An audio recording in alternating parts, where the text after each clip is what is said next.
lainnya buat join di acara webinar Ruang Maju hari ini. Kita coba kenalan dulu kali ya sama pembicara pada hari ini yang sepertinya akan bahas terkait dengan panduan cermat membuat rencana bisnis ya. Mungkin aku coba panggil dulu kali ya pembicaranya. Halo Mas Humas, semangat pagi, selamat sore. Halo, selamat pagi, selamat sore Mbak Jaha. Halo Mas Uma, gimana kabarnya Mas Uma hari ini? Kabar baik, alhamdulillah. Alhamdulillah. Oke, nah Mas Uma mungkin boleh dibocorin sedikit nggak sih ke teman-teman semua gitu ya, hari ini kita akan bahas apa sih Mas Uma? Karena kalau dari judulnya kayaknya lumayan susah nih ya bikin rencana bisnis. Itu tuh mau bahas apa sih Mas hari ini? Sebenarnya simpelnya kita akan mengenal terkait dengan bisnis model kanvas. Jadi untuk bisnis pemula, terus untuk pelaku UMKM, jadi bisa lebih tahu bagaimana membuat rencana yang simpel dengan mengisi bisnis model kanvas. Seperti itu. Oke, bisnis model kanvas ya. Ini kalau namanya kan lumayan ribet ya Mas ya, bisnis model kanvas gitu. Nah nanti kira-kira teman-teman bakal boleh tanya-tanya nggak sih Mas kalau misalnya ada pemaparan yang kurang jelas gitu dari Mas Suma? Boleh ya Mas ya nanti ya. Boleh banget. Dan mungkin banyak juga teman-teman di sini yang sudah mengenal BMC mungkin sebelumnya. Jadi bagi yang sudah kenal dan bagi yang sering menggunakan, di sini lebih sharing. Oke, nanti mungkin teman-teman kalau misalnya nanti mau tanya-tanya terkait dengan DMC tadi dan juga pernah menggunakan dan pengen sharing juga gitu, boleh banget teman-teman. Karena di akhir kita akan ada sesi tanya jawab dan teman-teman juga boleh kalau misalnya mau on mic gitu ya, buat tanya langsung boleh banget ya. Oke, kalau gitu. Nah, mungkin aku mau coba sapa teman-teman dulu nih yang udah join di hari ini. Gimana kabarnya teman-teman? Kalau misalnya malu buat on mic mungkin boleh dong ditulis di kolom chatnya gimana kabar hari ini. Pada sehat, pada baik. Oke, baik. Oke.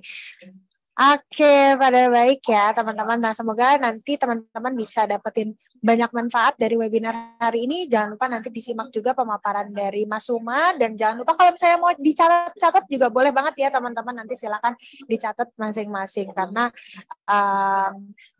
materi hari ini tentunya bakal bermanfaat banget buat teman-teman dan bisnis teman-teman semua.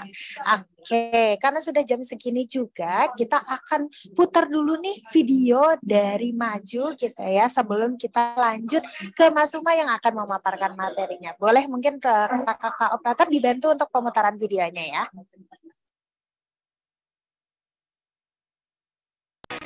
Gue Lucy, pemilik bisnis coffee shop kekinian. Walaupun bisnis ini masih baru, tapi jangan salah, urusan ngatur dan ngelolanya gue udah pakai cara Maju. Semua karyawan di sini nggak perlu lagi ribet isi absensi. Dengan fitur absensi foto dari Maju Teams, rekam absen datang dan pulang, tinggal selfie langsung dari tab canggih. Semua pesanan diproses langsung pakai aplikasi Kasir Maju. Bayarnya juga lebih praktis pakai fitur Maju Pay. Kalau ini sahabat gue, Oli. Dia selalu cek performa bisnisnya lewat fitur analisa bisnis Maju. Soal pemasukan dan pembukuan, fitur akuntansi Maju yang jadi andalannya. Kalau untuk atur toko online-nya, Oli pakai fitur toko online. Biar bisa proses pesanan dari website dan semua marketplace dari satu layar. Asik banget ya! Buat bisnis barbershop-nya, Jo selalu manfaatin fitur karyawan Maju. Atur penggajian sampai kirimkan komisi karyawan jadi makin gampang, cuma dari satu dashboard. Slip gaji digital juga langsung diterima karyawan Jo lewat aplikasi Maju Teams di HP mereka. Nah, kalau jam makan siang, pesanan online jadi rame banget. Untung ada food order Maju, semua pesanan bisa diproses dari satu aplikasi. Atur stok juga bisa dari satu layar, inventory akan otomatis terupdate. Selain operasional, gue juga terbantu dengan mudahnya permodalan usaha dari Maju Capital. Tinggal ajuin dari dashboard, semua diproses serba cepat. Akhirnya, modal buat bikin cabang baru udah siap nih. Sampai suatu ketika, saat Jo udah siap pergi, tiba-tiba dia butuh bantuan seputar penggunaan Maju. Tapi Jo sih tenang aja, kan tinggal hubungi Maju Care yang selalu sedia 24 jam. Semua sudah selesai. Akhirnya bisa hangout bareng sahabat deh. Pakai Maju, gue jadi punya banyak waktu seru-seruan bareng teman-teman gue. Jalanin bisnis jadi semudah dan semenyenangkan ini. Kita percaya apapun impian bisnis kita, semua bisa terwujud bersama Maju. Apapun bisnismu bisa maju. Apapun bisnismu bisa maju. Oke, itu dia tadi sedikit cuplikan video tentang maju. Semoga semua bisnis teman-teman juga di sini bisa maju ya teman-teman. Tanpa berlama-lama lagi mungkin kita akan langsung mulai aja untuk sesi Ruang Maju pada hari ini. Kepada Mas Suma, boleh dipersilahkan untuk memaparkan materinya.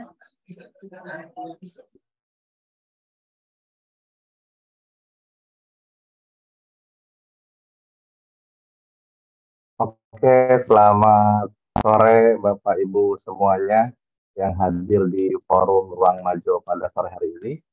Perkenalkan, saya Suma Nugraha, saya adalah CEO sekaligus owner dari CIK&T, yang CIK&T ini sudah berdiri sejak tahun 2016, dan kemarin itu saya mengikuti Mentor Maju yang keempat dan alhamdulillah menjadi pemenang. Nah, dari hasil dari Mentor Maju itu banyak ilmu yang saya dapat, termasuk hari ini juga saya akan sharing terkait dengan apa yang saya alami selama proses membangun bisnis, juga selama kemarin juga belajar di ruang Mentor Maju. Nah, di sini itu ya, cuan ya, raih cuan berlimpah gitu ya materinya. Sebentar, materinya raih cuan berlimpah. Mohon maaf, PPT-nya tidak terlihat.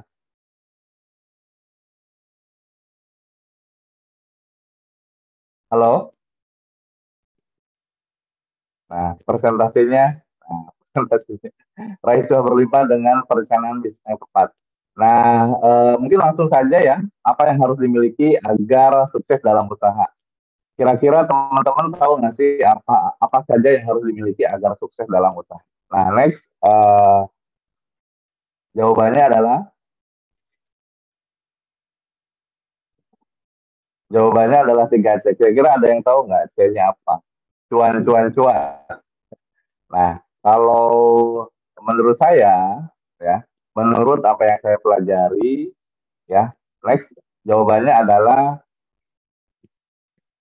C pertama adalah clarity ya. Di sini artinya harus jelas tujuannya. Jadi target atau goals, nah terus sesuai dengan passion kita atau tidak, dampak yang ingin diperoleh dari hasil bisnis kita atau bisnis yang kita bangun, dampak baik itu dampak sosial, ekonomi, maupun dampak yang lainnya, itu seperti apa? Nah itu harus jelas. Jadi clarity harus jelas, tujuannya sehingga kita bisa membuat visi dan misi. Nah ini nanti kaitannya dengan BMC juga, bisnis model kanvas. Jadi nanti ada 9 kolom yang harus diisi. Nah kita nanti akan sekilas kita bahas. Jadi ingat ya, saya yang pertama adalah clarity dulu, jelas dulu tujuannya. Saya yang kedua apa? Saya yang kedua adalah competitiveness, artinya daya saing. Produk ya, produk yang mau kita buat atau usaha yang kita bangun, kira-kira seperti apa sih? Apa kelebihannya, value yang mau diangkat seperti apa? Terus apa yang membedakan produk kita dengan produk yang lainnya atau produk sejenis atau produk pesaing? Terus solusi apa yang mau kita buat, yang mau kita berikan kepada pelanggan atau kepada konsumen kita? Solusi ini berangkat dari masalah. Hanya untuk menentukan tadi tujuan, untuk menentukan competitiveness dan lain sebagainya, nanti juga akan dibantu oleh seperti yang saya bahas tadi di awal. Nah, kelebihan, apa yang membedakan, solusi, nah itu juga harus jelas ya, competitiveness. Nah, selanjutnya yang ketiga adalah connection, artinya jaringan atau koneksi. Nah, ini penting banget ya. koneksi atau jaringan itu sebagai saluran informasi, ya. Saluran informasi serta menjadi sumber daya pendukung. Nah, ini kaitan juga relate dengan BMC nantinya akan kita bahas di selanjutnya. Karena dengan koneksi ini yang memudahkan kita membangun usaha atau mencapai tujuan yang sudah disetting di awal, goalsnya seperti apa. Dan juga connection ini menjadi saluran distribusi, ya, dari produk yang kita buat, dari produk yang kita ciptakan, bagaimana supaya bisa sampai kepada konsumen yang menjadi target kita. Nah, connection ini harus dibangun, harus dibuat. Nanti ada beberapa contoh ya terkait bagaimana sih membuat jaringan, salah satunya. Ya. Next, mungkin selanjutnya. Nah, ini salah satu contoh atau salah tiga dari contoh terkait dengan connection yang harus dibangun. Kalau saya karena Stick NT ini usahanya di bidang food and beverage atau F&B, nah ini ada event tahunan ya yang setiap tahun pasti akan hadir. Salah satunya adalah Sial Interfood. Nah, Sial Interfood ini akan nanti hadir di bulan November. Terus ada juga Hotelex ya, ada juga Food Hotel Indonesia. Nah ini di sini di forum ini banyak banget vendor yang hadir, dari mulai vendor produk yang kita butuhkan apa sih gitu ya, packagingnya, mesin-mesinnya dan lain sebagainya. Nah saya secara pribadi itu sering banget mengunjungi setiap tahun untuk acara ini karena dari sini jaringan terbentuk, terbangun. Jadi tahu apa saja sih yang kita butuhkan dan ada di situ. Kalau ternyata kita bisa bernegosiasi, kita bisa harganya cocok dan lain sebagainya kan bisa lanjut. Nah, ini salah satu cara bagaimana membuat koneksi baru. Selain koneksi-koneksi yang lama tentunya yang mungkin teman-teman juga sudah tahu gitu. Nah, next. Nah, ada beberapa poin yang saya rangkum. Pilar dalam bisnis, sukses dalam berbisnis ya. Yang pertama adalah visi dan misi itu harus jelas ya. Visi dan misi harus jelas karena ini menjadi acuan untuk menuju goal tadi ya. Sebentar ya saya.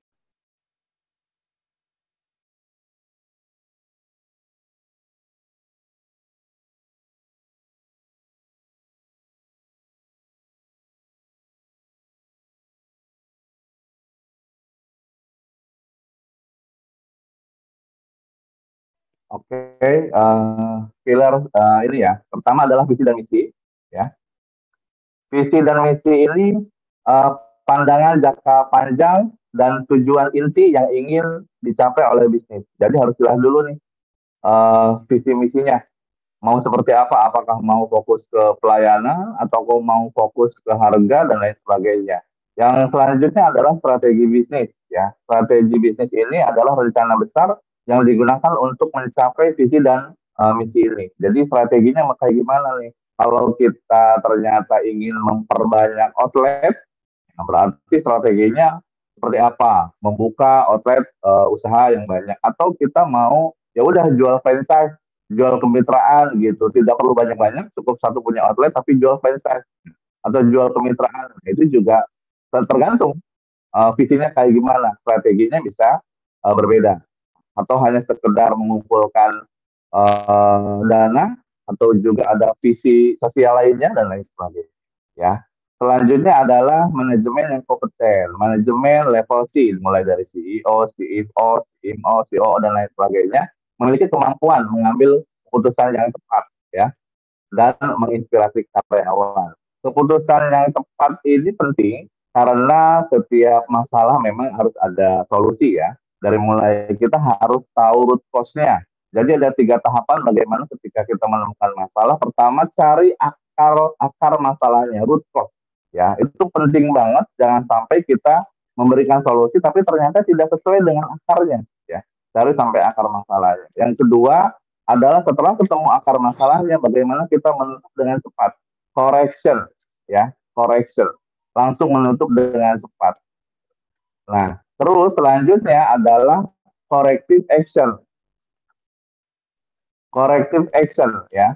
Jadi untuk mencegah supaya tidak terjadi lagi, maka harus ada langkah untuk pencegahan dengan adanya corrective action. Ya, root cause, correction, dan corrective action. Itu harus banget manajemen itu tahu bagaimana mengambil keputusan yang tepat. Ya. Selanjutnya adalah produk yang berkualitas. Penting memang kita memiliki produk yang berkualitas sebelum kita menginformasikan atau mempromosikan ya produk ini kepada calon pelanggan kita, maka kita harus benahi dulu supaya produk kita berkualitas. Karena jangan sampai bunuh diri. Produknya belum berkualitas, tetapi viral di mana-mana, akhirnya orang berbondong-bondong beli, terus setelah mereka merasakan produknya ternyata nggak sesuai ekspektasi, otomatis mereka tidak akan balik lagi. Nah itu biasanya yang cepat viral tapi cepat juga turun ya karena mungkin tidak diimbangi dengan kualitas produk atau ya mungkin produknya berkualitas ya di awal, tetapi karena viral ya manajemen belum siap ya timnya nggak siap karena orderan biasanya 100 tiba-tiba jadi 2000. Nah di situ dia kurang detail tuh, quality controlnya lemah dan lain sebagainya, sehingga itu mempengaruhi ke kualitas produk, sehingga akhirnya tadinya viral positif reviewnya menjadi negatif gara-gara tim yang belum siap. Jadi memang harus memiliki produk berkualitas itu tidak hanya produknya tetapi tadi continue atau tidak ya, memenuhi kebutuhan pelanggan dengan baik ya, memberikan nilai tambah dan kepuasan pelanggan. Jadi apa sih solusi dari produk kita ini, memberikan solusi apa? Apa yang dibutuhkan sesuai dengan yang pelanggan ini. Yang selanjutnya adalah pemasaran yang efektif ya. Ketika produknya sudah percaya diri nih, ya udah, saya selalu yakin, pokoknya produk saya adalah berkualitas. Saya yakin banget orang yang makan produk saya ini pasti akan balik lagi. Nah, kalau udah yakin banget seperti itu, maka langsung kita akan masuk ke pemasaran yang efektif. Bagaimana kita mempromosikan produk kita? Seperti apa? Apakah produk kita itu produk yang hanya lokal atau bisa dijangkau level kabupaten, provinsi, nasional? Nah itu strateginya berbeda lagi ya, tergantung tadi level bisnisnya. Nah pemasaran efektif ini harus tepat sasaran, ya, kreatif dan menarik minat calon konsumen. Ya, jadi tepat sasaran, iya harus. Jangan sampai ternyata salah sasaran, nggak efektif. Yang kedua harus kreatif, mudah banget orang melirik, mudah banget orang untuk ingin mencoba karena mereka penasaran dan juga tadi menarik minat calon konsumen. Next,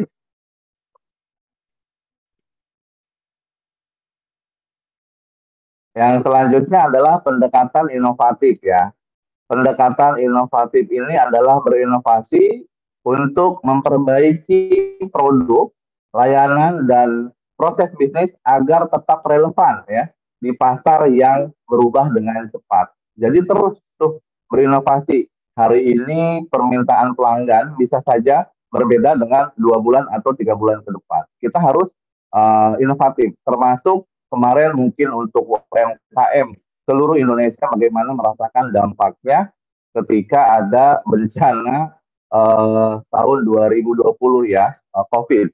Nah itu juga harus cepat perubahannya, bagaimana bisa survive ya dengan adanya pembatasan dan lain sebagainya. Itu akhirnya yang bisa survive ya yang terbiasa dengan online ya, udah terbiasa dengan Shopee Food, GrabFood, GoFood untuk masuk makanan ya, karena kebetulan saya di bisnis makanan dan alhamdulillah ya itu dengan cepatnya kita berintegrasi atau kita berkolaborasi dengan pihak ketiga tadi bisa survive. Pendekatan inovatif termasuk juga ketika ada masukan, ketika ada permintaan pelanggan dan lain sebagainya. Selanjutnya adalah pendekatan keberlanjutan. Bisnis juga harus memiliki etika ya, bisnis yang etik atau etika bisnis yang juga memperhatikan dampak sosial, dampak lingkungan, dan juga dampak ekonomi dari kegiatan bisnis yang kita jalankan. Bagaimana produk yang kita hasilkan berkontribusi terhadap tadi lingkungan, bagaimana supaya produk kita ternyata tidak memberikan kontribusi banyak dalam pencemaran lingkungan. Kita pikirkan bagaimana kemasannya, ya. Makanya kalau kemasan mungkin dulu orang-orang pakai styrofoam gitu ya dengan isu lingkungannya, maka sekarang beralih packaging menggunakan paper ya, paper seperti itu. Terus bagaimana gelas, cup atau packaging lainnya bisa didaur ulang dan lain sebagainya. Nah ini juga termasuk dampak ekonomi. Dampak ekonomi, priority ketika bisnis kita hadir di suatu lingkungan, bagaimana kita memiliki dampak ekonomi kepada lingkungan sekitar kita, mengutamakan para pekerja dari lingkungan sekitar kita dan lain sebagainya. Karena memang ada banyak keuntungan juga ketika kita bisa rekrut karyawan atau teman-teman di tempat kita usaha itu dari lingkungan sekitar kita. Banyak keuntungannya karena tadi keamanannya juga ternyata memberikan dampak, ada perputaran ekonomi di situ dan lain sebagainya. Jadi bisnis tetap harus memiliki etika dengan pendekatan keberlanjutan. Selanjutnya adalah kualitas karyawan. Jadi memiliki karyawan yang berkualitas karena karyawan ini adalah ujung tombak dari strategi bisnis atau keputusan yang kita tentukan, yang kita hasilkan. Jadi mau dari pelayanan, mau dari produksi, itu dia adalah ujung tombak. Dia adalah eksekutor. Maka kita harus memiliki karyawan yang penuh komitmen, ya, yang berkualitas. Bagaimana memiliki karyawan yang berkomitmen dan berkualitas? Tentunya kita juga harus memikirkan satu kesejahteraannya. Terus kira-kira mereka tuh kerja di tempat kita tuh ada nggak learningnya, ada nggak upgrade skillnya, ada nggak pengetahuan yang bertambah, kenyamanan dan lain sebagainya. Karena ternyata apa yang saya pelajari kebanyakan karyawan resign itu bukan karena gaji sebenarnya, ya bukan karena masalah gaji, tetapi tadi culture yang ada atau tempat kerjanya nyaman atau tidak, punya pimpinannya toksik atau enggak gitu. Terus bahasa sekarang kan anak-anak ada mental health issue gitu ya. Nah itu juga pendekatannya generasi sekarang dan generasi yang dulu itu berbeda. Bagaimana kita melakukan pendekatan kepada karyawan. Selanjutnya adalah manajemen keuangan, ya, mengelola keuangan secara transparan, ya, mengatur pendapatan dan pengeluaran secara bijaksana. Nah ini penting banget ya, jangan sampai itu ya ada istilahnya uang kecampur ya, kecampur antara uang pribadi dengan uang modal, kecampur dengan uang perusahaan. Sebisa mungkin transparan, disiplin, dipisah. Nah ini penting banget manajemen keuangan karena suatu bisnis itu bisa dilihat sehat atau tidaknya dilihat dari laporan keuangannya dan dilihat dari organisasinya itu sendiri. Nah kalau yang saya jalani itu manajemen keuangan ini terbantu banget nih dengan adanya Maju ya. Maju ini emang banget keren banget lah. Jadi bisa mengatur, kita bisa melihat, kita bisa cek omset setiap hari ya, real time dan sebagainya, termasuk pengeluaran dan sebagainya. Dan kita juga disiplin antara keuangan perusahaan dengan keuangan pribadi tidak boleh ada yang tercampur. Sebisa mungkin rekeningnya terpisah dan sebagainya. Jadi itu harus disiplin ya. Karena kebanyakan biasanya nggak sadar uang kecampur terus dan lain sebagainya, nggak sadar gitu kepake uang pribadi atau uang perusahaan yang kepake sama pribadi. Nah itu tuh ya udah mulai bahaya tuh, udah mulai harus disiplin ya, profesional lah di situ. Terus selanjutnya adalah orientasi pelanggan. Nah ini pelanggan itu adalah konsumen yang datang berulang kali ya. Pelanggan adalah konsumen pembeli yang sudah mengetahui kualitas produk kita. Dan biasanya pelanggan ini juga care sama perusahaan kita. Jadi kalau ada yang salah, biasanya mereka itu akan menyampaikan, akan memberikan kritik saran yang membangun. Nah itu harus bersyukur nih kalau ketemu pelanggan-pelanggan seperti ini. Jadi kalau ada masukan, itu jangan langsung ditolak mentah-mentah atau jangan juga kalau ada keluhan, jangan juga direspon negatif. Ya. Jadi kalau ini kebetulan yang saya jalani, kalau ada masukan atau keluhan pelanggan itu kita respon semua keluhan. Kalaupun ada produk yang salah, kita ganti produknya. Kalaupun kita harus memberikan kompensasi, kita kasih kompensasinya.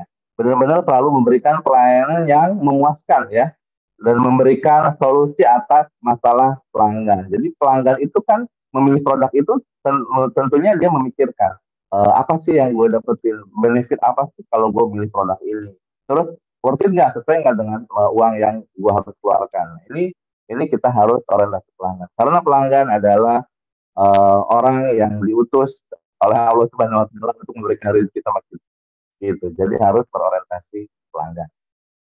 Baik itu bisnis apapun ya, UMKM ataupun jasa, food and beverage dan lain sebagainya, semuanya kayaknya kita harus memperlakukan pelanggan ini sebisa mungkin kita memberikan kepuasan yang maksimal. Next, nah ini adalah salah satu contoh laporan keuangan yang ada di Maju ya, aplikasi Maju. Kebetulan ini kita ada di ruang Maju, jadi dan kebetulan memang Sig&T ini menggunakan Maju sejak tahun 2019, sejak 4 tahun silam ya. Sampai hari ini semua outletnya sekarang udah ada 9 outlet, alhamdulillah semuanya pakai Maju. Dan ini ngebantu banget. Saya tidak perlu hire akuntan profesional istilahnya, karena saya tinggal di Diktim, ya udah tahu bagaimana cara mengecek laporan, terus bagaimana saya juga bisa update terus terkait dengan laporan keuangan. Jadi kalau yang teman-teman nih UMKM yang udah pakai Maju, ayo optimalin fitur-fiturnya yang banyak, sangat banyak ya, dari mulai absensi dan sebagainya. Selanjutnya juga kalau yang belum nih, yang belum pakai Maju, ayo segera pakai Maju karena harganya sangat kompetitif. Itu jadi promosi. Tapi memang begitu, saya tuh begitu. Kalau saya suka sama satu produk, pasti saya akan mempromosikan secara gratis. Nah, bagaimana produk kita juga begitu. Produk kita itu dipromosikan orang lain tanpa mereka juga tidak menjadi beban. Karena mereka senang dengan produk itu. Mereka pasti akan ngomong ke orang lain. Seperti itu ya. Next. Nah, ini coba di play. Kayaknya ini adalah bentuk promosi.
Ya, itu tadi adalah contoh ya, apa yang kami lakukan di Sig&T, bagaimana kita membuat promosi yang efektif dan sesuai dengan target marketnya. Jadi kalau teman-teman itu di bidang apa sih bisnisnya, bergerak di bidang apa, nah itu dianalisa dulu kira-kira kalau khususnya untuk saya Sig&T yang masih di level Bogor ya, masih lokal gitu, jadi promosinya ya cukup untuk di lingkungan sekitar gitu ya, benar-benar tepat sasaran kepada konsumen, memberikan promo produk 2 ayam gratis es teh dan nasi. Jadi orang yang tidak berniat beli nasi, tidak berniat beli es teh, tapi dia akan mencoba es teh yang kita punya. Dia akan mencoba kualitas nasi yang kita punya. Pada akhirnya produk kita akan dicicip. Nah, dari mulai awareness dibangun ya, terus mereka akan suka kalau udah nyicip, suka apa tidak, kalau udah suka mereka akan memilih balik lagi atau tidak. Jadi ada awarenessnya di situ. Terus kenapa harus 2 ayam gratis nasi dan es teh? Kenapa nggak 1 ayam diskon 50%? Lain cerita, karena itu tadi strateginya adalah bagaimana produk kami dimakan oleh sebanyak orang mungkin saat promosi itu. Terus tadi ada yang menarik ya, ada Bumblebee gitu ya, karena kemarin saat opening memang lagi opening film Transformer ya. Anak-anak suka banget. Nah, anak-anak TK, anak-anak SD itu tuh pada datang pasti ngajak ibunya dong.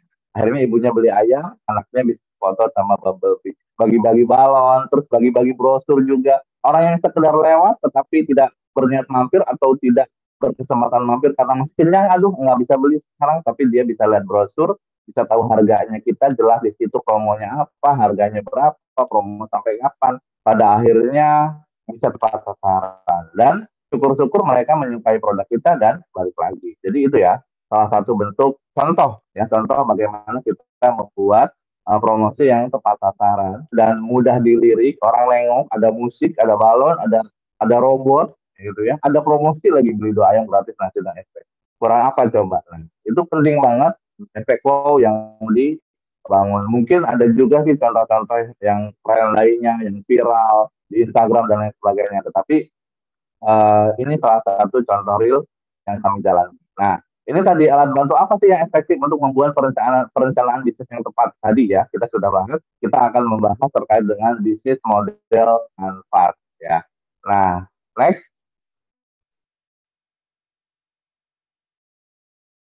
Bisnis model Canvas itu apa sih? Bisnis model Canvas atau BMC adalah alat yang digunakan untuk merancang, menggambarkan dan menganalisis model bisnis supaya sebuah perusahaan atau sebuah usaha ya.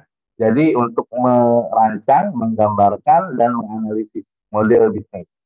Nah, BMC ini adalah alat yang sangat populer ya, yang membantu para pengusaha, para wirausahawan maupun pemimpin sebuah bisnis dalam memahami bagaimana semua elemen penting dari sebuah bisnis saling terkait satu sama lain dan berinteraksi. Ada 9 elemen dan 9 elemen ini satu sama lain punya keterkaitan. Sebenarnya simpel. Nah, ini enaknya bisnis model Canvas ini adalah kita membuat simple karena ada gambar ya, desain 9 kotak dan itu kita bisa isi kotak-kotak tersebut dan kita bisa lihat keterkaitannya satu sama lain. Begitu. Next. Nah, bisnis model Canvas pertama kali dikenalkan oleh Alexander Osterwalder pada tahun 2008 ya. Sejak saat itu sudah dipakai ya, menjadi gambaran tentang bisnis dengan cara yang lebih visual dan struktur. Terus BMC juga dapat membantu bisnis untuk mengevaluasi model bisnis saat ini yang sedang berjalan gitu, atau kita ingin memperbaiki yang sudah existing. Kita ingin memperbaiki, kita ingin melihat, itu bisa digunakan. Tidak hanya untuk bisnis baru atau bisnis pemula, atau teman-teman yang belum punya bisnis dan ingin punya bisnis, nah ini starter dari sini dulu, seperti itu. Karena ini untuk memudahkan ya. Next. Nah, ada 9 elemen. Nah, 9 elemen ini mulai dari yang pertama key partners, ada key activities, ada key resource, ada value proposition, ada customer relationship, ada channels, ada customer segment, ada cost structure, sama ada revenue stream. Atau simpelnya adalah kalau key partners ini, partners atau mitra kunci adalah pihak-pihak yang mendukung bisnis kita, ya. Pihak-pihak yang mendukung bisnis kita, ya. Bagaimana mitra ini bisa berkolaborasi ya, yang eksternal yang berkolaborasi dengan bisnis untuk mencapai tujuan bersama ya, misalnya pemasok, distributor atau mitra strategis lainnya, termasuk maju, pihak maju. Kalau untuk Sik MT, maju ini adalah salah satu mitra kunci.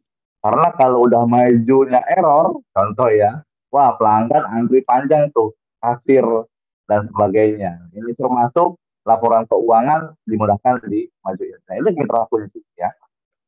Selanjutnya ada key activities, artinya aktivitas kegiatan kunci ya, yang merupakan tindakan-tindakan yang diperlukan ya, tindakan yang diperlukan untuk menjalankan sebuah bisnis seperti produksi, pemasaran, penjualan dan lainnya. Jadi produksi ini penting kalau khusus yang memproduksi makanan ya.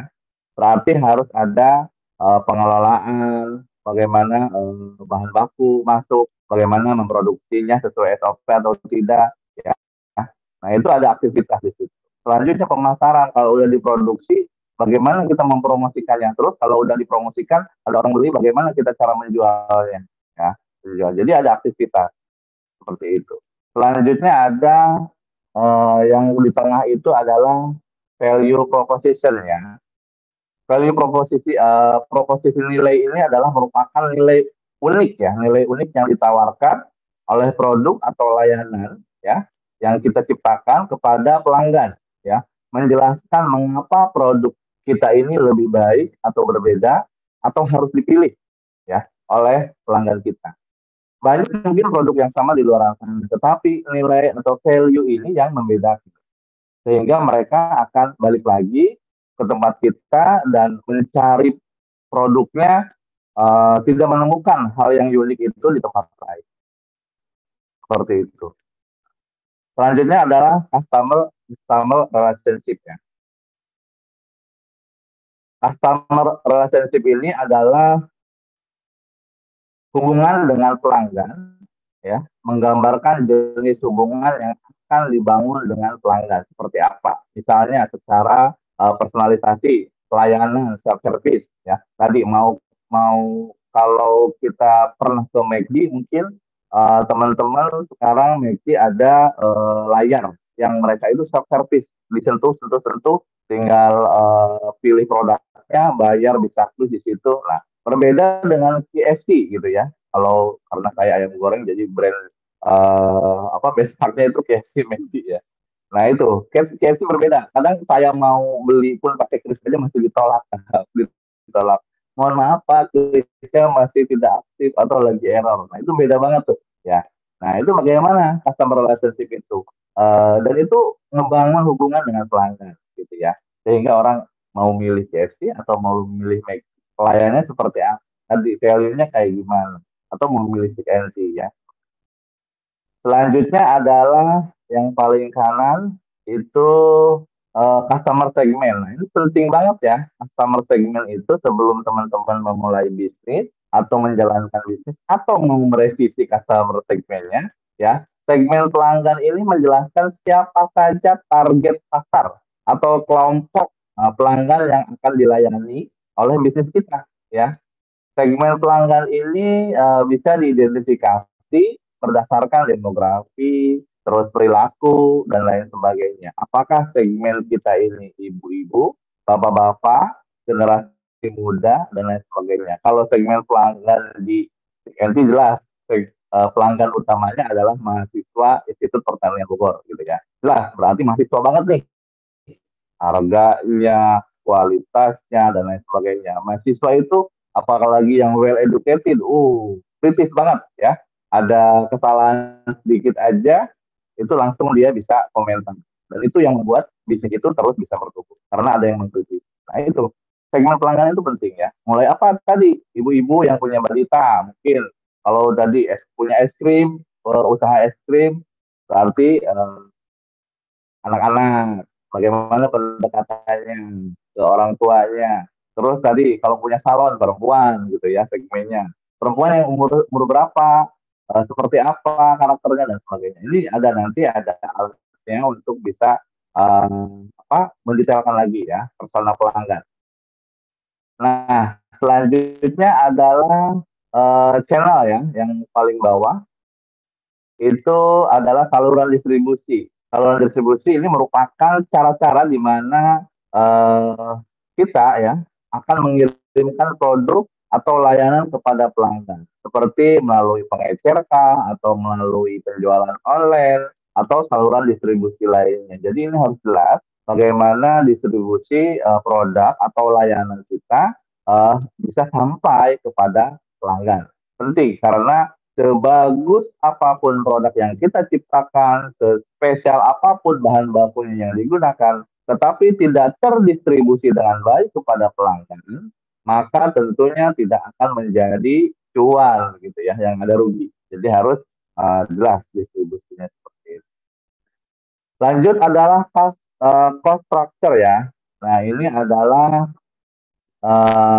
struktur biaya ya, di mana kita bisa mengidentifikasi semua biaya yang terkait dengan menjalankan bisnis kita ya, termasuk biaya produksi, biaya pemasaran ya, gaji karyawan, terus biaya utilities dan biaya operasional lainnya gitu ya. Tadi sebelum ke cost structure ada key resource ya yang di atasnya cost structure. Itu adalah sumber daya penting ya, sumber daya inti ya. Bagaimana sumber daya inti ini, sumber daya kunci ini seperti aset ya, yang digunakan untuk menghasilkan produk yang diciptakan. Ada tangible asset, ada intangible asset. Tangible itu yang secara kasat mata ya. Yang intangible itu seperti yang tidak kasat mata, yang seperti teknologi, terus intelektual, ya. Nah, kalau intangible itu seperti equipment, terus bangunan, tempat usaha, dan juga ada juga key resource ini adalah sumber daya itu sendiri. Orangnya, ya, orang yang akan melakukan tadi activity, orang yang akan melakukan mengeksekusi semua strategi-strategi yang kita ciptakan. Nah, itu yang harus digaji. Nah, tadi ada pertanyaan terkait dengan pengajian, mungkin nanti kita akan ke pertanyaan ya setelah saya selesai memaparkan terkait bisnis model kanvas.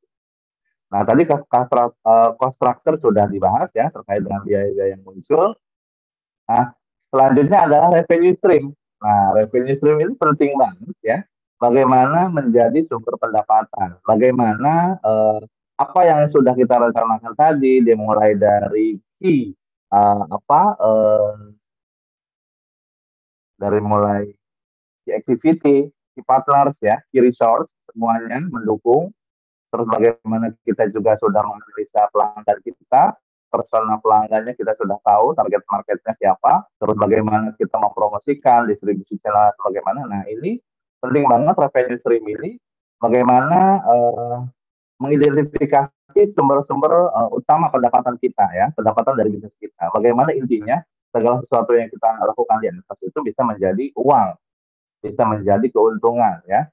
Karena apakah dengan revenue stream ini bisa dilakukan dengan penjualan langsung ya melalui produk kita yang dijual, atau juga adanya langganan gitu ya, atau juga orang bisa pasang iklan gitu ya, atau model pendapatan lainnya. Jadi mungkin kalau teman-teman ya ada resep unik gitu ya, resep unik, ternyata resep ini sangat dinantikan oleh semua kalangan gitu ya. Jadi selain menjual produknya, teman-teman bikin channel YouTube-nya, contoh ya.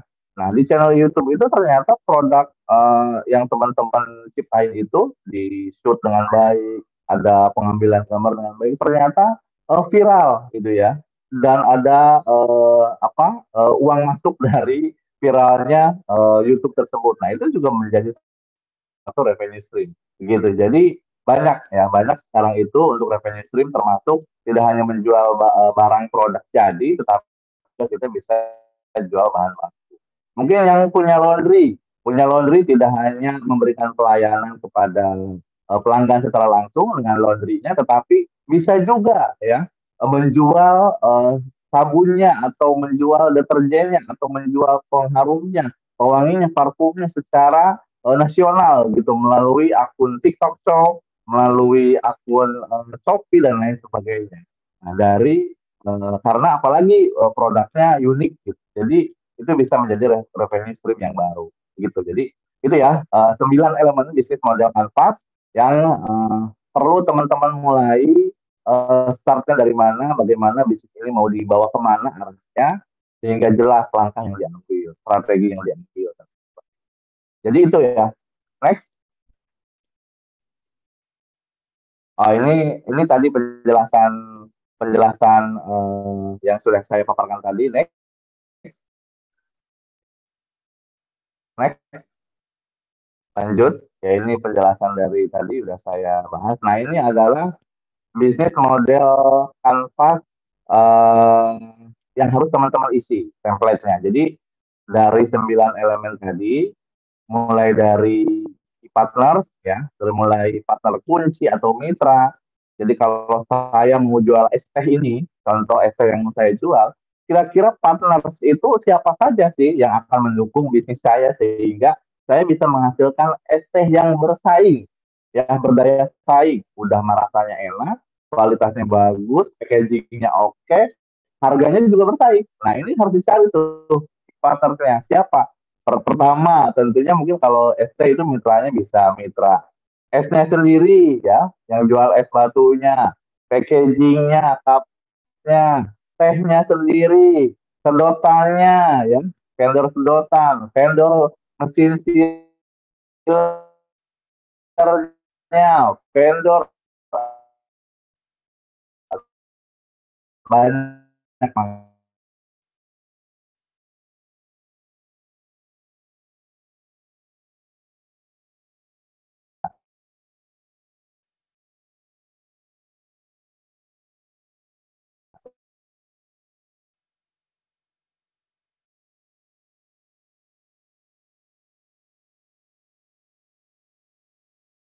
cocok nggak?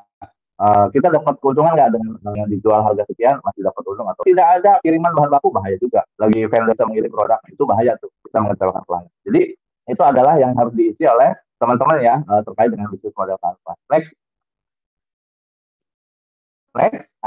ini adalah persona pelanggan ya, template ya. Jadi kalau teman-teman udah membuat target market atau siapa sih yang saya bidik untuk saya memberikan solusi dari masalah pelanggan yang ingin saya berikan solusinya. Nah ini template-nya ya. Jadi setelah melakukan analisis menyeluruh tentang segmen pelanggan, ya teman-teman juga dapat menentukan siapa yang harus teman-teman layani dan teman-teman abaikan. Jadi tidak bisa semuanya teman-teman harus melayani karena semua orang punya pemikiran yang berbeda, punya cara yang berbeda, punya selera yang berbeda, dan juga punya gaya hidup yang berbeda dan serta punya kemampuan ekonomi yang berbeda juga tentunya. Nah, jadi teman-teman bisa abaikan tuh yang tidak menjadi fokus teman-teman, tapi teman-teman fokus kepada yang mau teman-teman layani ya. Terus buat personalnya ya, dari mulai profilnya, umurnya berapa gitu ya, terus statusnya seperti apa, bagaimana tinggalnya di mana, punya anak atau tidak, income-nya berapa ya, terus bagaimana pendidikannya dan sebagainya. Nah, ini bisa dilihat di sini ada bagaimana gaya hidup, apa yang mempengaruhinya, apa yang membuat dia khawatir ya, apa yang dia inginkan, terus apa yang bagaimana membuat hidupnya menjadi lebih mudah. Jadi karena kita menciptakan produk itu harus berangkat dari solusi, harus berangkat dari masalah dan ingin memberikan solusi. Insya Allah produk yang akan kita ciptakan itu tentunya akan diterima dengan baik oleh para pelanggan. Kalau berangkatnya dari memberikan solusi dari masalah yang ada. Tetapi kalau dari awal udah mikir bagaimana supaya cuan, supaya untung, ya jangan mikir itu dulu harusnya. Jadi kalau prinsipnya bagaimana kita memberikan solusi dari masalah yang Bogor ini, memberikan solusi dari masalah yang ada, yaitu dulu mahasiswa itu susah nyari makanan enak, higienis, bergizi, dan harga terjangkau. Nah itu, ya 4 item itu ya. Kita hadir. Dulu ada harganya terjangkau, tetapi kurang higienis. Ada rasanya enak, higienis, tetapi harganya masih lebih tinggi. Gak mahasiswa banget. Jadi, nah itu. Jadi memberikan solusi. Insya Allah nanti mereka akan mengena kepada orang yang membutuhkan dari solusi yang kita tawarkan. Itu. Seperti itu. Next.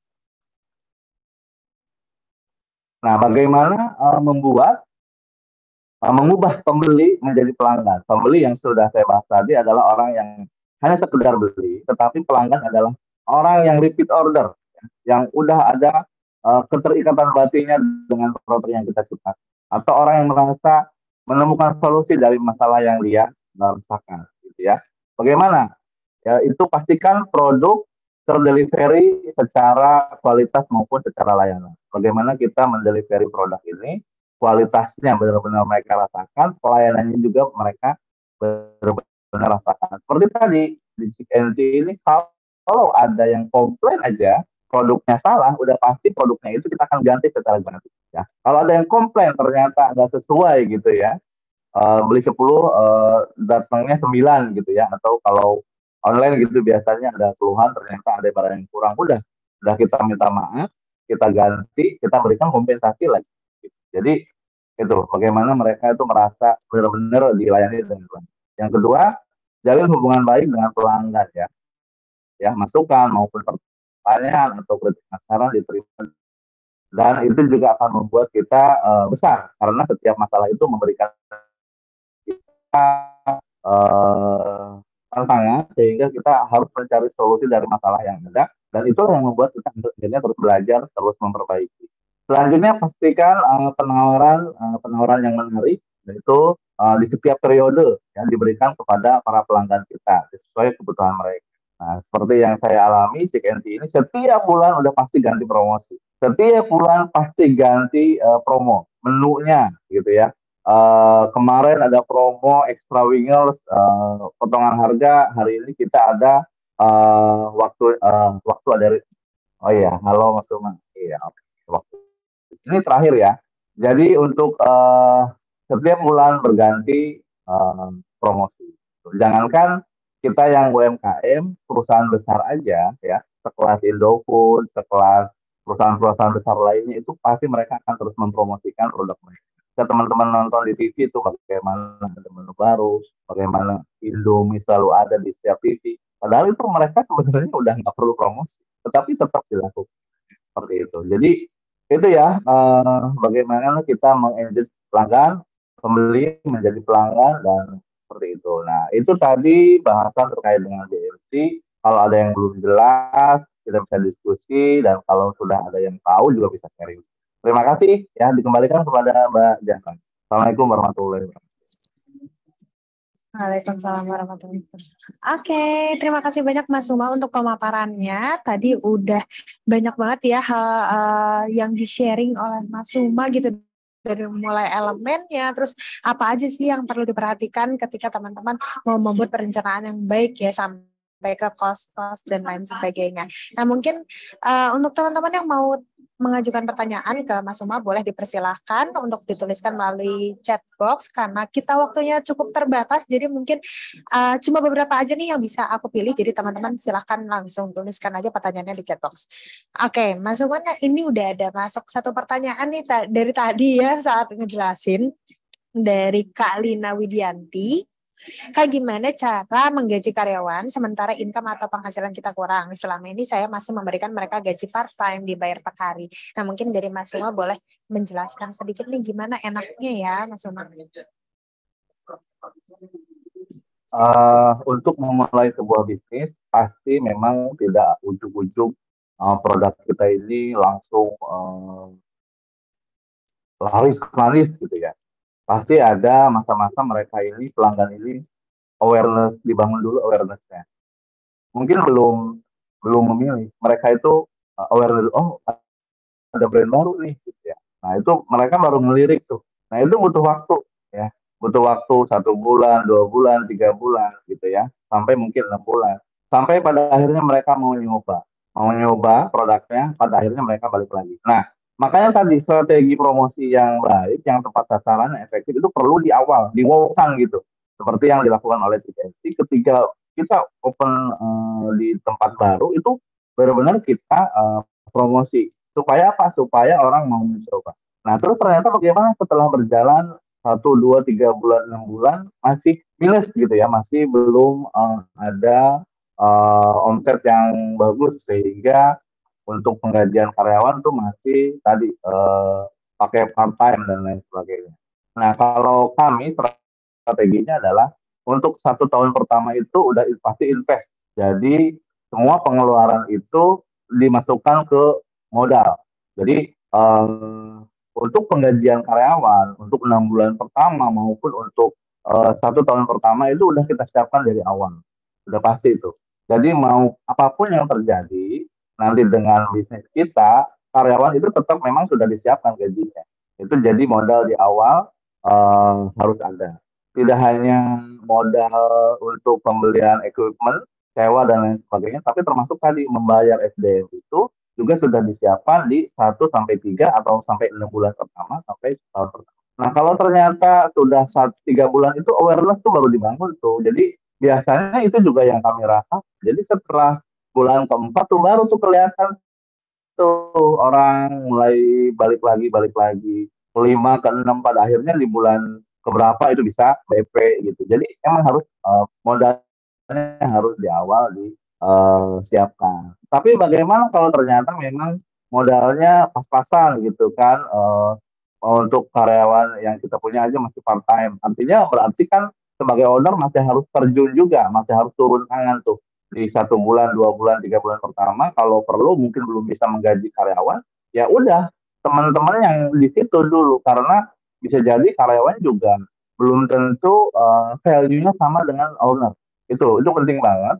Bisa jadi value yang ingin teman-teman sampaikan kepada pelanggan itu nggak nyampe karena tadi karyawannya tidak komitmen atau dan lain sebagainya. Karena tadi gua makan freelance atau ya udah yang penting kerja gitu. Kalau yang penting kerja, kerbau juga kerja, kuda juga kerja. terus semua juga kerja kalau hanya yang penting kerja, tetapi kita sebagai karyawan atau kita sebagai manusia kan pasti ingin memberikan value yang lain. Begitu sih kalau menurut saya. Jadi kalau yang punya usaha dan ternyata modalnya masih struggling ya, itu teman-teman harus fokus dulu di situ sampai pada akhirnya teman-teman berani untuk menggaji karyawan. Oh ini udah oke nih, ya udah saya bisa lepas teman karyawan saya training, karyawan itu yang akan mengerjakan semuanya sesuai dengan SOP yang teman-teman sudah ciptakan sehingga siapapun karyawannya SOP ini bisa sesuai dengan value teman-teman seperti itu. Itu mungkin ada lagi pertanyaan Oke. lain. Oke, semoga menjawab ya Kalina, terutama buat teman-teman yang mungkin baru memulai bisnis ya, yang masih coba-coba juga nih modalnya gimana ngaturnya gitu ya, apalagi untuk karyawan. Oke, nah mungkin sebelum lanjut ke pertanyaan selanjutnya ya Mas, aku mau ngingetin dulu nih sedikit buat teman-teman. Jangan lupa untuk mengabadikan momen webinar Maju hari ini di Instagram Story. Teman-teman bisa upload keseruannya lewat Instagram Story dan jangan lupa untuk tag Instagram Seru di Maju.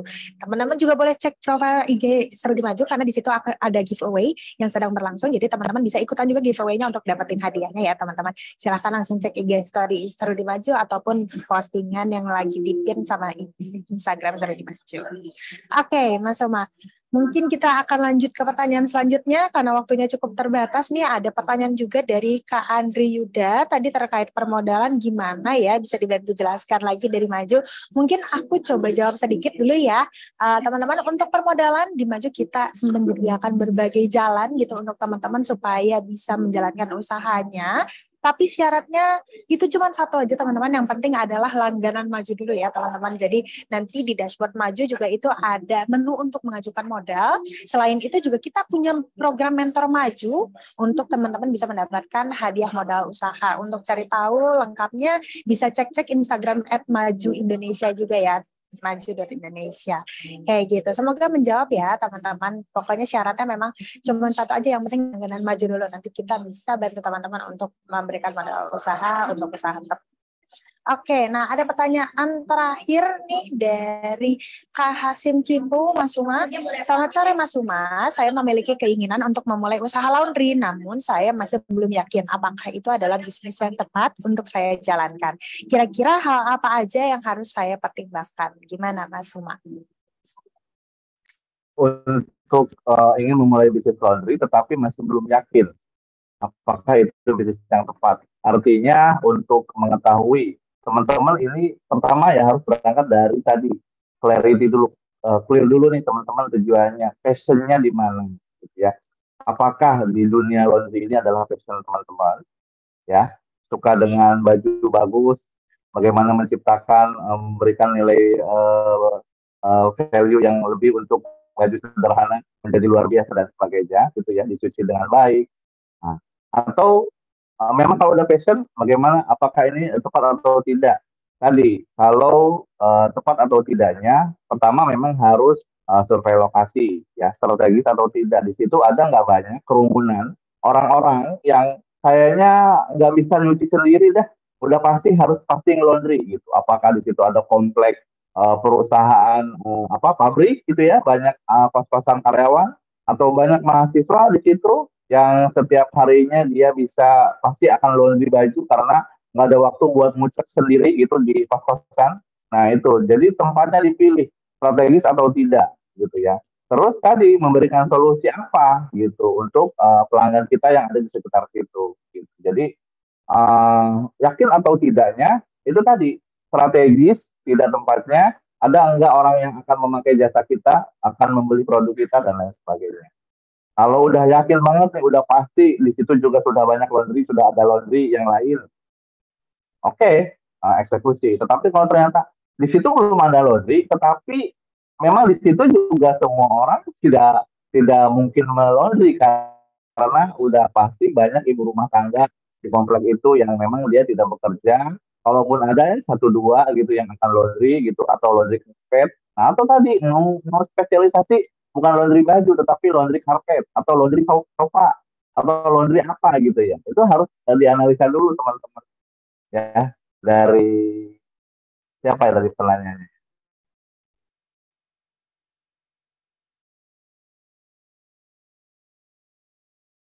Dari Kak Dari Hasim.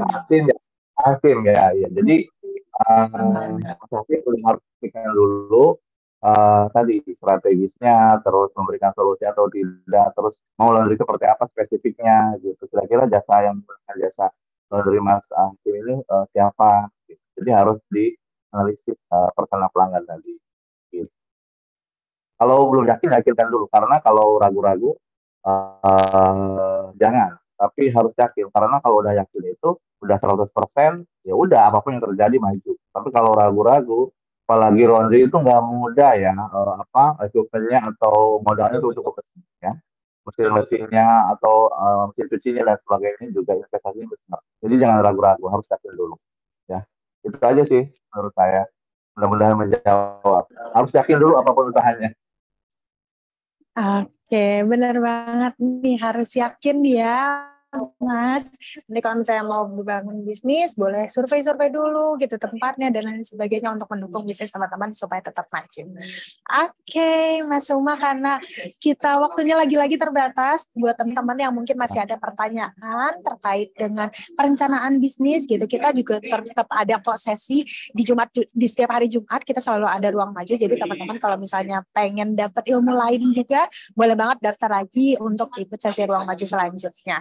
Atau mungkin nanti Mas Uma boleh di-share kali ya sosmednya gitu Mas Uma. Kalau misalnya teman-teman ada yang pengen tanya-tanya gitu, Instagramnya Mas Uma boleh di-share loh Mas. Boleh Arya Dilaga ya, Arya Dilaga untuk IG pribadi dan untuk CKNC-nya CKNC_ID. Itu bisa tuh. Dan juga nanti ada sesi mentor muncul ya. Teman-teman yang bisa daftar ini untuk masuk. Karena nanti akan mempelajari PMC lebih detail lagi di situ ya. Oke, benar nih teman-teman. Ada sesi mentor maju juga ya, udah dibuka juga. Jadi teman-teman yang mau ikutan, mau daftar, boleh banget. Nanti bakal ketemu sama Mas Uma lagi ya, untuk penjelasan lebih detailnya. Oke deh, Mas Uma, mungkin sebelum kita tutup sesinya, dari Mas Uma ada sepatah dua patah kata gitu buat teman-teman yang join hari ini supaya makin semangat nih buat memulai bisnisnya. Sepatah dua patah katanya adalah terima kasih kepada yang hadir dan tetap semangat karena kita selaku pelaku UMKM ya, tulang punggung Indonesia saat ini, tulang punggung bangsa, memberikan lapangan pekerjaan terbanyak untuk bangsa kita. Jadi harus tetap semangat dan karena para pengusaha ini sebenarnya lebih cenderung sendirian gitu.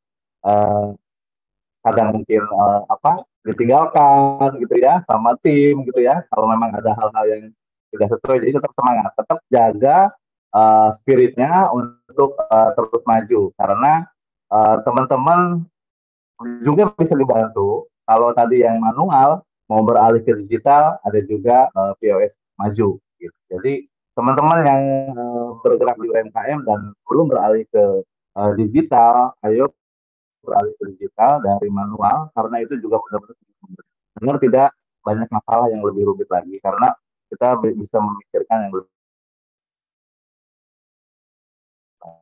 Itu aja pesannya. Terima kasih.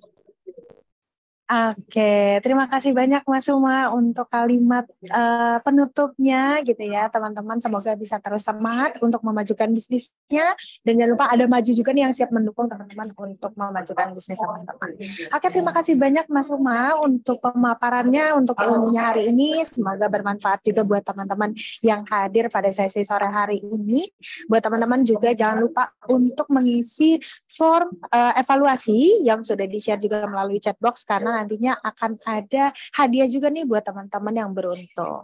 Jangan lupa juga untuk share keseruan sesi hari ini lewat Instagram Story dan silahkan tag Instagram @serudimaju. Tadi juga ada rekan saya yang sudah share terkait dengan Mentor Maju, jadi teman-teman yang mau ikutan boleh banget daftar langsung ke Mentor Maju ya. Oke teman-teman, terima kasih banyak karena sudah mengikuti sesi sampai habis, sampai akhir. Saya Zahra pamit undur diri, sampai jumpa di sesi Ruang Maju selanjutnya. Selamat sore teman-teman, sehat selalu.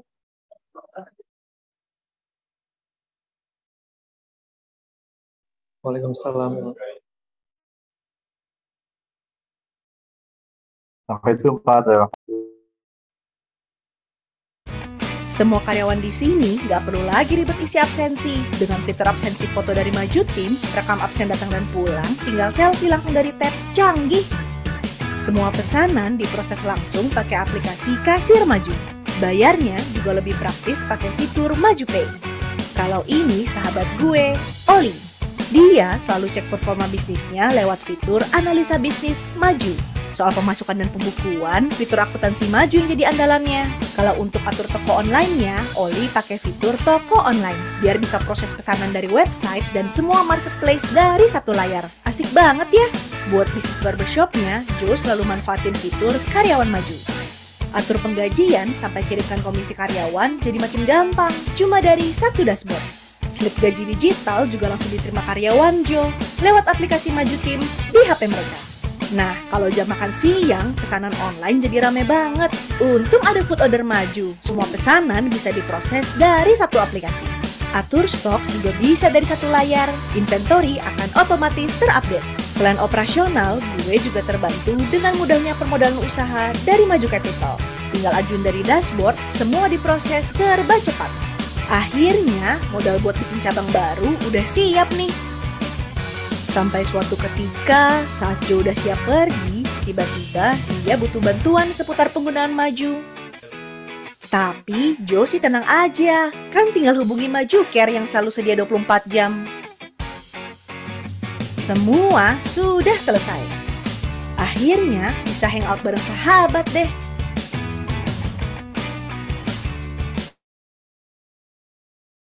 Seruan bareng teman-teman gue. Jalanin bisnis jadi semudah dan semenyenangkan ini. Kita percaya apapun impian bisnis kita, semua bisa terwujud bersama Maju. Apapun bisnismu bisa maju.